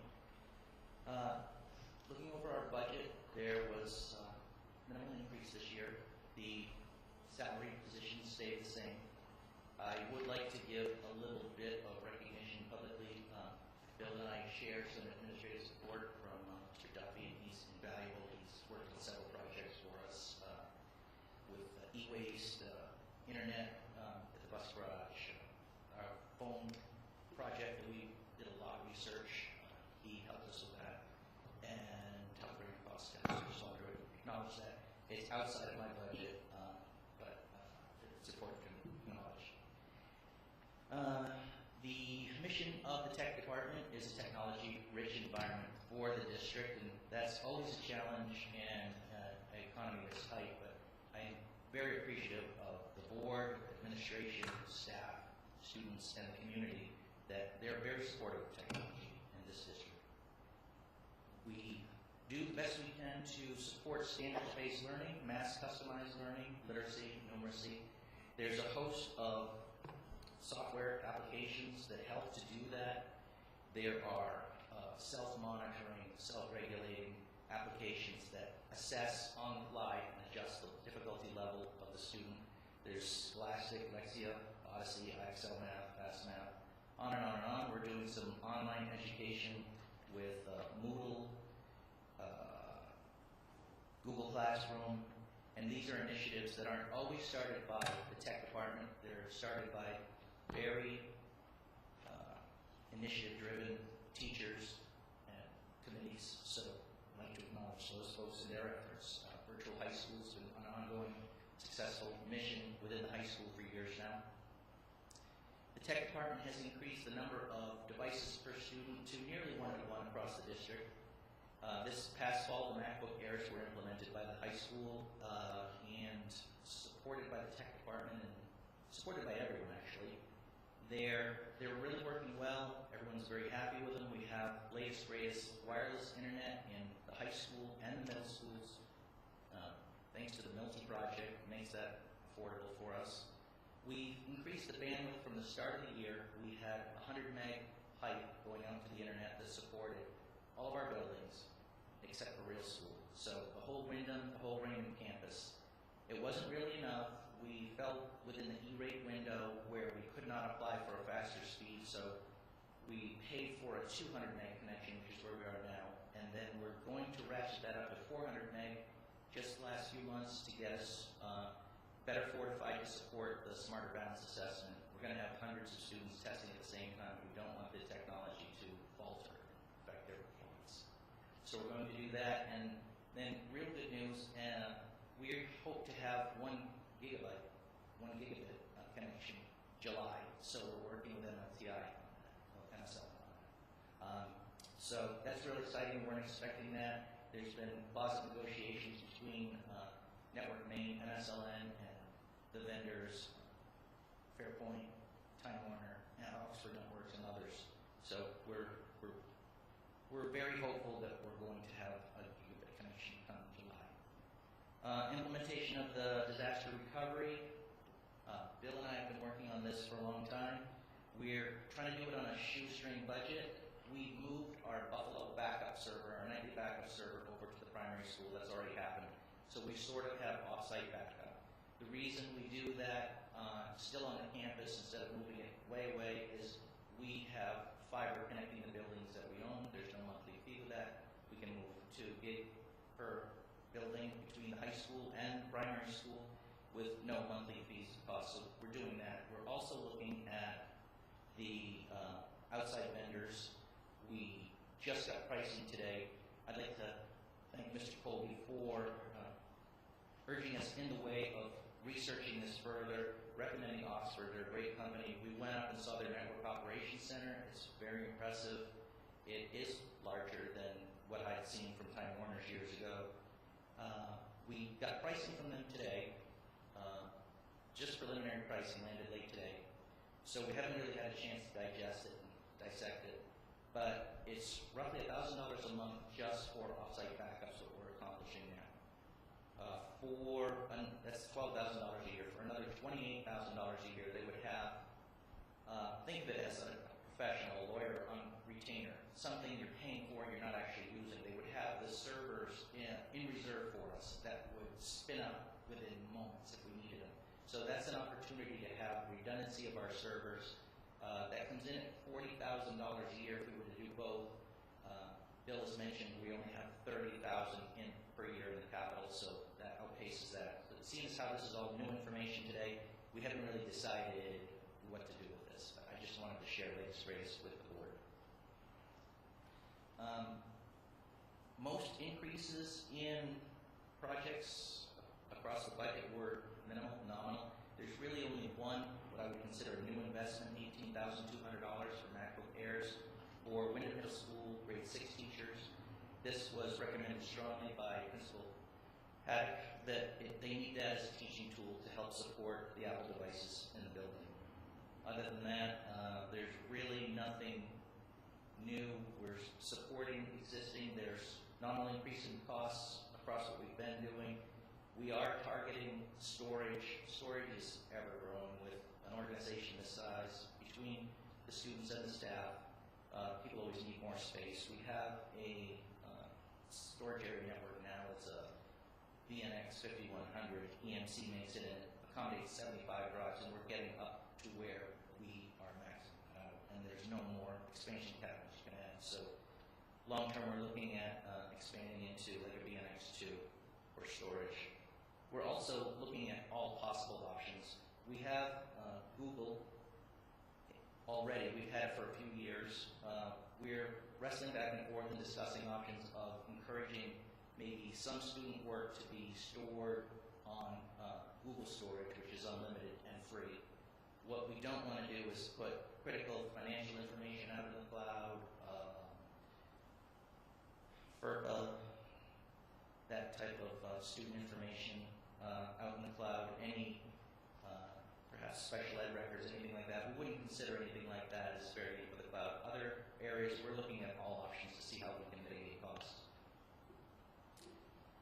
I've already mentioned staffing. There's a technology integrator that I will let Christine talk about further. That's going to fall in the curriculum budget. That's going to be a position that's targeting maximizing efficiency of the large investment in the MacBook Airs at the high school. That's going to be the first step. It's a $1.25 million investment over 4 years, so we want to get maximum productivity and use of that equipment by the students and the staff. So it would be a completely curriculum-based position based on strategic success, utilizing that technology for education success.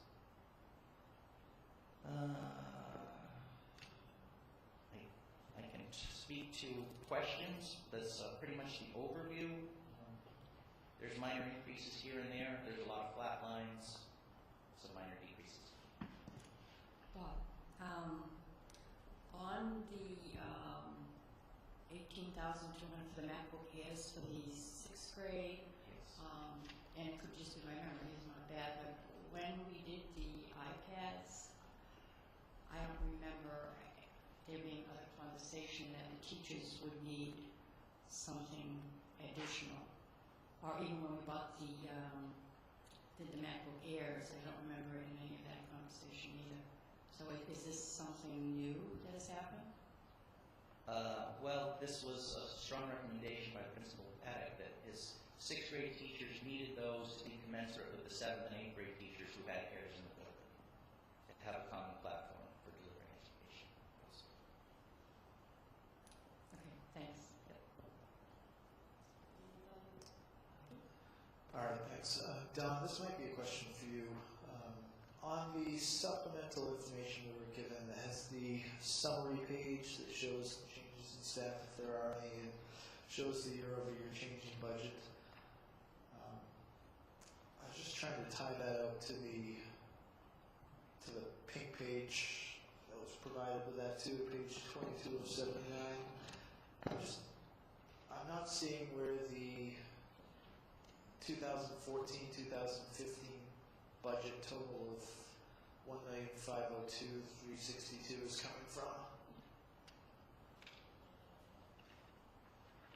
Because this page is outlining, the summary page is outlining a $45,000 year-over-year increase.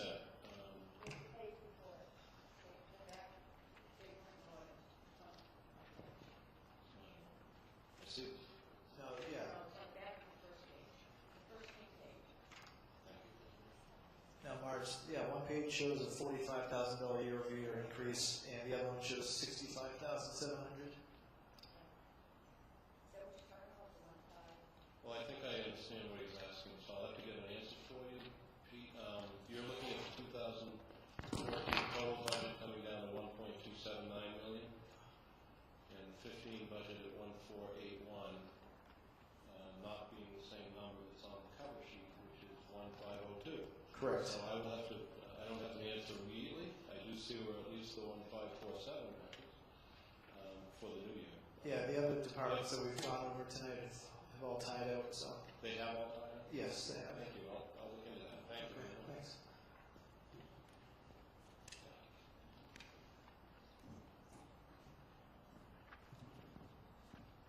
So, do all of the, can you back up all your information to the service you're getting? We're doing the nightly backups there, yes. We need more than what we have currently because we're back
Anybody else have anything for Bob?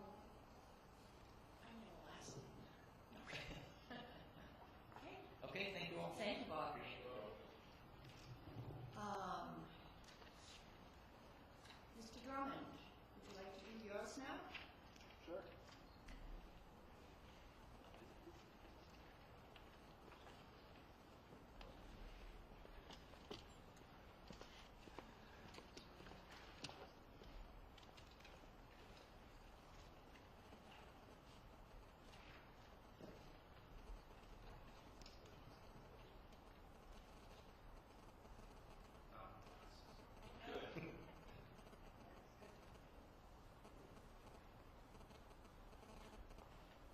Good evening. Thanks for this opportunity. Just a few things before I talk about the athletic budget.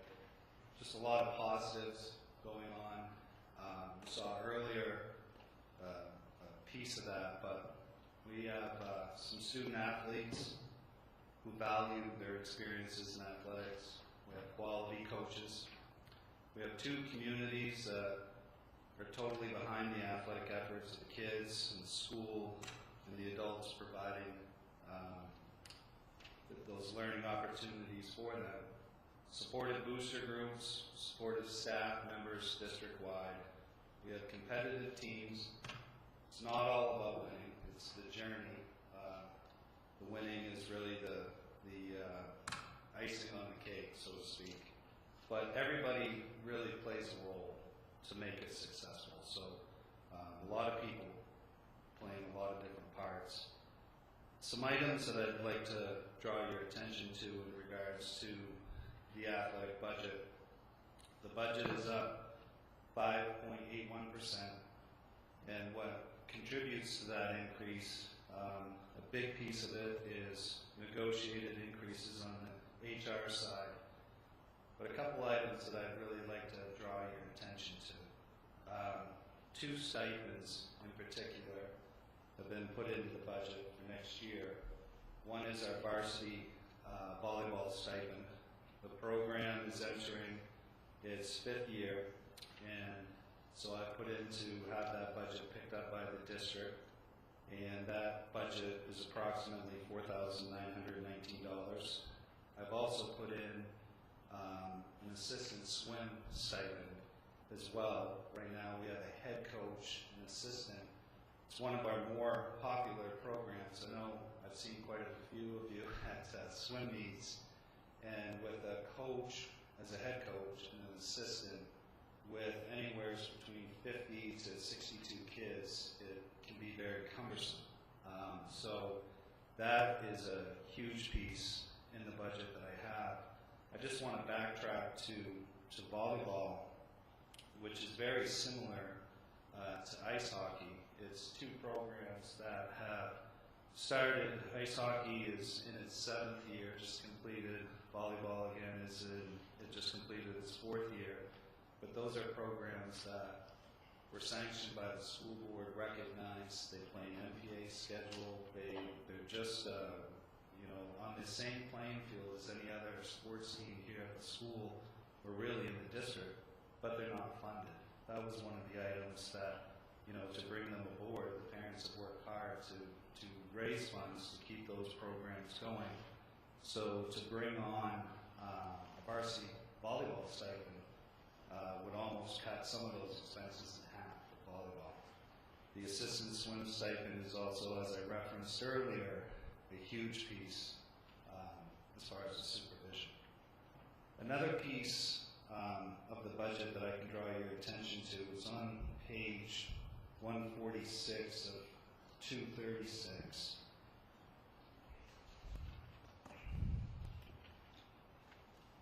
And it's the supply lines that I have. What you see there, the different sports at the high school level and the supply lines that really go along with those sports.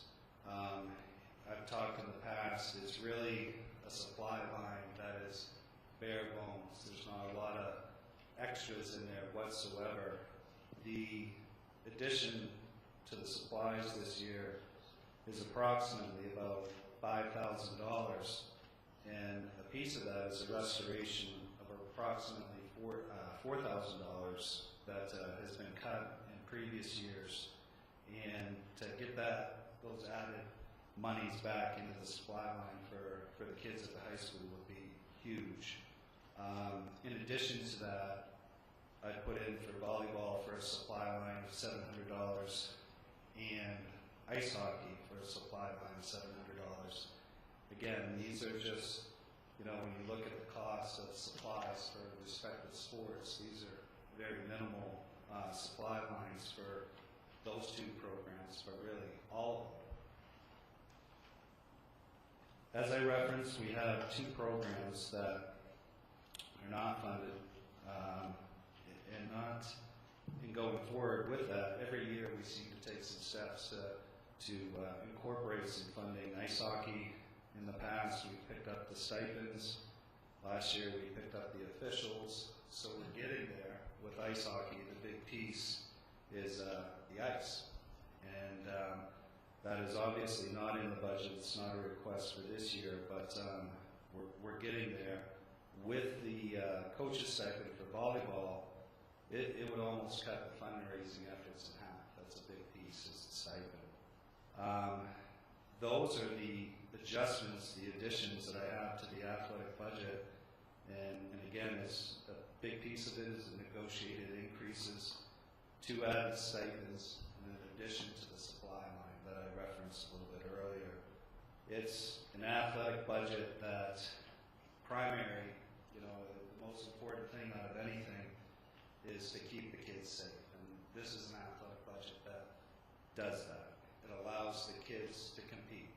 And we do that. We compete in a very tough conference, tough division, tough region. We play against the best and the biggest schools, and we do okay, and we do well. And it's a budget that, if these requests are supported, it would definitely be something that the turnaround and what we get through athletics is definitely something that really brings the school and communities together, and it'd be a budget that makes both communities very proud. So I know that's very quick, very short, but those are the additions that I have to the athletic budget and moving forward for 15, 16. I can take any questions at this time. Just that, we don't have middle school football? We don't. It's not sanctioned through the school. It's not recognized in the school budget. They operate as their own entity, Windham Youth Football, much like Windham Youth Lacrosse and Windham Youth Soccer. Oh, okay. Because I couldn't find them here. And Yes. so I was, Yes. for some reason, I thought we had football in the middle schools. Yes. I had it now. Yep. Does anybody else have?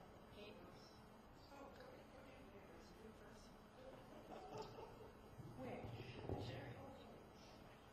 Rich, it looks like you don't have your athletic trainer this year. Is it contracted instead of being? It's contracted. We still have athletic services. Last year, we went into an agreement with Orthopedic Associates, and the monies are reflected in the budget, but she's a support person. So the 37 is not like a decrease in that person and plus additional. That's still there in the budget, Correct. just contracted. Okay, that's what I wanted to know. Thank you. That was one of my questions, but my other one is, what is the sub 12,000 for uniforms? What's the rotation time frame for rotating? That's changed a little bit because that last year that was a reduction that we had in the athletic department. We try, Kate, in an ideal world, to do 4 or 5 years. It'll be great. Now we're at about 6 years. We could be looking at that because the price of uniforms, they go up yearly. Depending on the sport, the wear and tear of the garment can definitely take a beating, with the competition, but also the elements wear into that as well. But I would think that, if you look at our kids kids when they leave the building. I feel pretty good about it, but there's still some work that can be done. But I felt a little bit of pain last year with that reduction. They had an athlete, 6 years. Yeah. That washing machine over on the other side of the building, Mr. Hanson can attest that gets a lot of use. Rich, how many of the teams, which teams exactly do we supply uniforms to? I know we don't all. Yeah, Some of them have either. we don't all. I can get that to Marge and send that to you, but as a separate note. But we do for quite a few. But the ones, like the swimming and sports like that, we don't. We have the kids as well. But I can send that to you. Okay. And the other thing, I was just curious, because you keep mentioning hockey. What is the going rate for ice time now? I'm glad you're sitting down. I know. That's for, why for a game slot, for Windham to play Shepherds at USM, they skate up. The game lasts about 2 hours. It's $440 for a game slot. For a practice slot, they practice at 5:30 a.m. They're looking at $190 per hour. If they have an afternoon game slot, or excuse me, an afternoon practice slot, that bumps up from $190 to about $230. So this past year, the boosters and kids, between the game and the practice ice, it was roughly right around $11,000, $12,000 for ice. So It's expensive, but that's a program that, for those of you who may not have heard, they made the playoffs this year for the first time, and which is huge. And I mean this respectfully. When they first started out, there were some kids skating that made me a little nervous. And now, when you see them skate and you see them play, they've come a long way. And we're graduating 3 seniors, and we have 6 to 7 freshmen coming in, and they're going to be skating probably anywhere between 19 and 22 kids on the roster, which is excellent for ice hockey. I think it's great. Actually, that was really less than I thought you were going to say. Yeah. And for those who have not hit that budget line yet, the cost for the pool rental for the high school for 1 year is $13,000. So it's not out of the realm. I mean, for what you get. Ice hockey and swimming, I mean, as you know, you can have 2 totally different sports, but as far as the funding piece, very, very similar.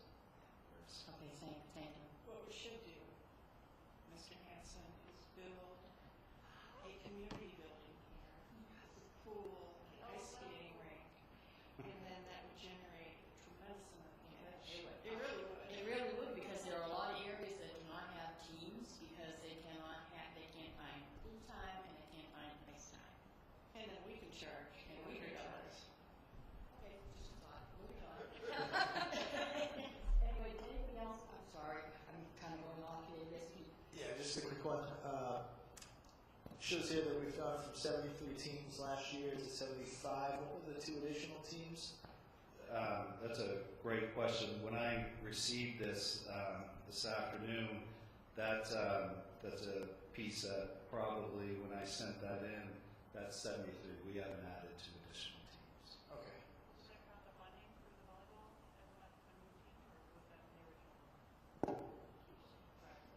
Is the funding for the volleyball in the 73, or is volleyball counted?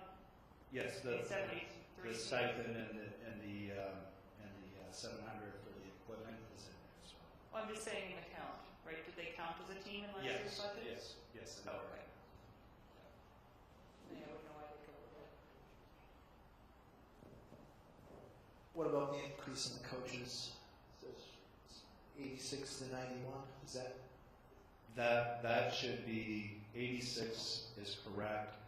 That should read 88 for the coach, the varsity volleyball coach, and the assistant swim coach. All right.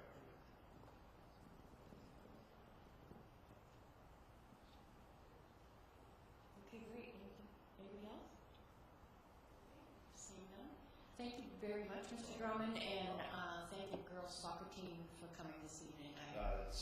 I mean, I know they were getting awards, but you know, I think it's really great that they came. They're just, I can't say enough about them. It's, I'll end with this. Sometimes you can have a very successful team, and they hop on a bus, and you worry what they're going to do, what they're going to say, how they're going to act.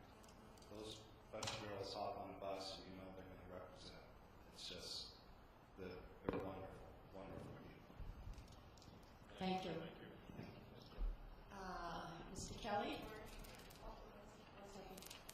I was just going to see if we could get Judy to make very nutritious, nice snacks for football or for the sports teams in between, but that help increase their winning. Mr. Kelly will do transportation.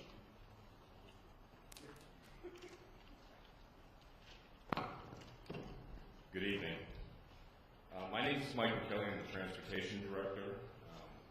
Some of you have met me before, some have not. Believe it or not, somebody asked me the other day, next month I'll be here for 8 years. I don't know where the time's gone. But I guess I get a little more gray hair too. So, anyways, the budget that you have before you for FY 16, as you can see, it's $2,213,000, which is approximately $23,000 more than FY 15. What does that get for you? And some of the numbers, and I do this on a yearly basis when I do my budget presentation, I kind of give a synopsis of what does this buy? What do we have? What do we do? And some of the stuff is historical because we're in the current year, so we don't have the year-end information. But last year, for instance, as a fleet, we traveled 694,000 miles. And that's a combination of regular transportation, special education transportation, what facilities does, field trips and athletics. And a breakdown, this surprises some people too, because we are supporting a fleet of 23 vans. And that includes real school as well, so these numbers include real school. But of those miles, the regular transportation is a little over 318,000 miles. The special education transportation is 326,000 miles. And you break that down even further, real school is about 158,000. The RSU 14 fleet that we manage right down the street is about 146,000 miles. And then there's the other school buses that you'll see running around a little bit. That's another 21,000. Facilities has about 21,000 miles. Field trips are a little over 12,000, and athletics is about 16,000 miles a year. We support a fleet of about 60 vehicles, and that includes 33 school buses. And when I was saying 23 vehicles, we also provide some support for SCA this present year. But under my direction, we have 11 vans, field school has 10. We have a shop vehicle, and facilities has another 5 vehicles as well. This is the most challenging part. On a day-to-day basis, we require, what we're putting out on the road is our regular routes are 24 buses. Then for special education vehicles, generally here, there's another 10 additional vehicles that go out on a daily basis. That includes aides. So each morning, each afternoon, we have to have about 37 people just to deliver the students to and from school.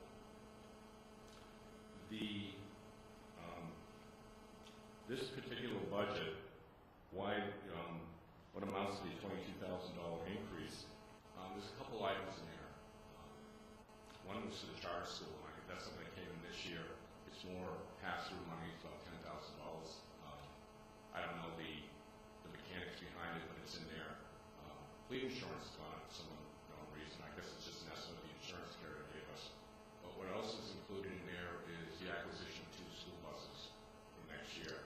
And that's replacing 2 of our 2001 buses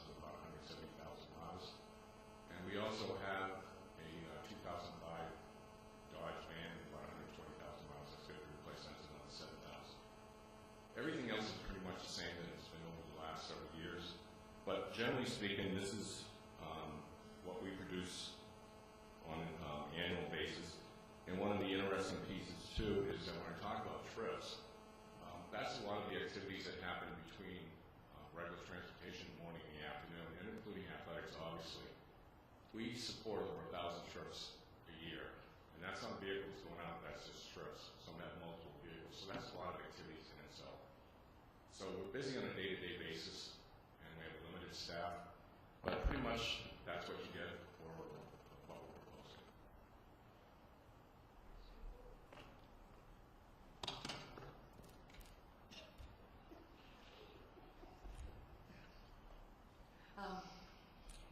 I know you told us this before, so I apologize for asking again. It's another year.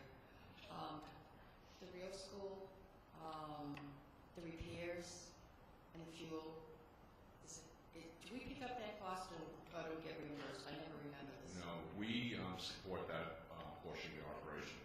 We provide the mechanical support, and we buy the parts, the fuel, and the insurance. We also pay the insurance with the fleet.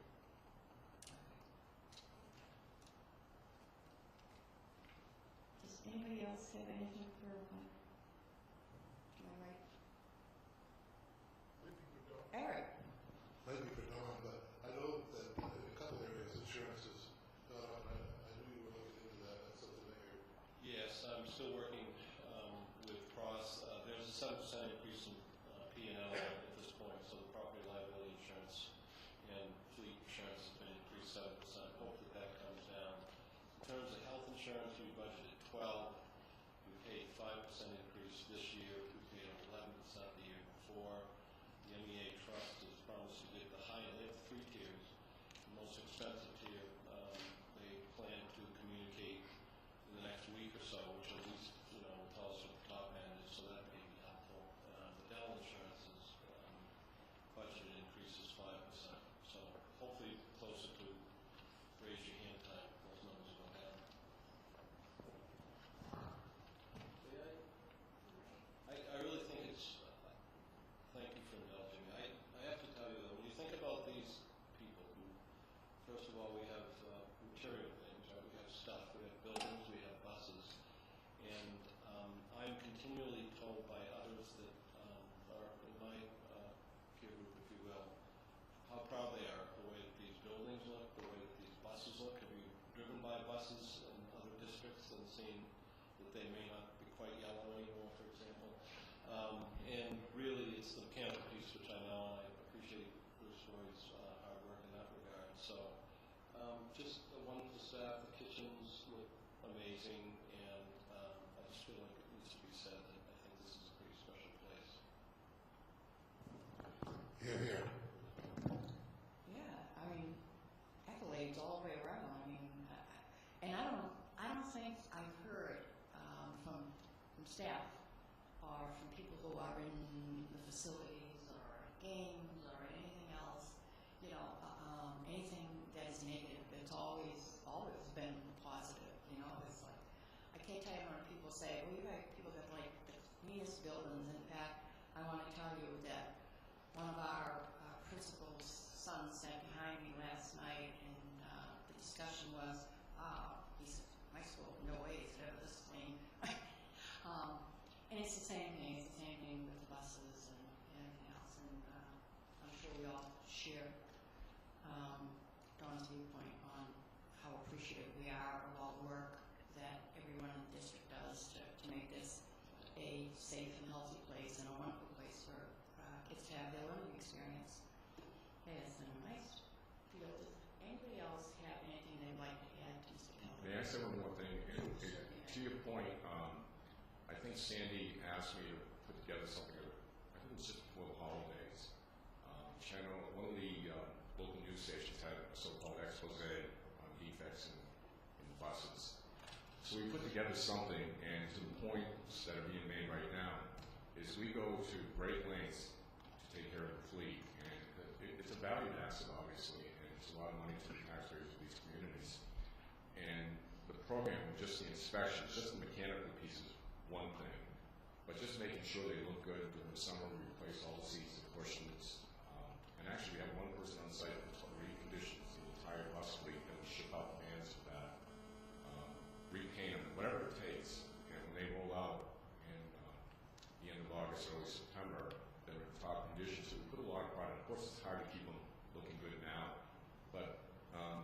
there's a lot of pride by the personnel here in the fleet and what they do, and we do really put a great effort towards that. Thank you. And I guess just a word to let the drivers know that we appreciate it as well. I know I've had roles for 6 years, and I always trust her, and I love her smile when she's up there, so treat her good. If I don't, she'll let me know, believe me. I know. Thank you. I think that's all you have. Okay? All right. Thank you, everyone. Thank you. Okay, we will now open public participation. If there is anyone from the public who would like to speak, nobody. Okay. We have one public. Our regular public. Okay, so seeing that, I don't need a motion to adjourn, and I would say that Ayana, you would have sat there all evening. Would you like to say something?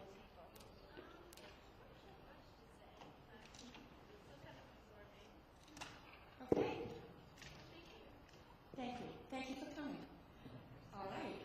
So thank you all, and we hope that everybody will be at our meeting next Wednesday evening, the 25th. We will be having the vote on the cost sharing formula, and we will be having our next session on the cost center presentations. That's it. Good night.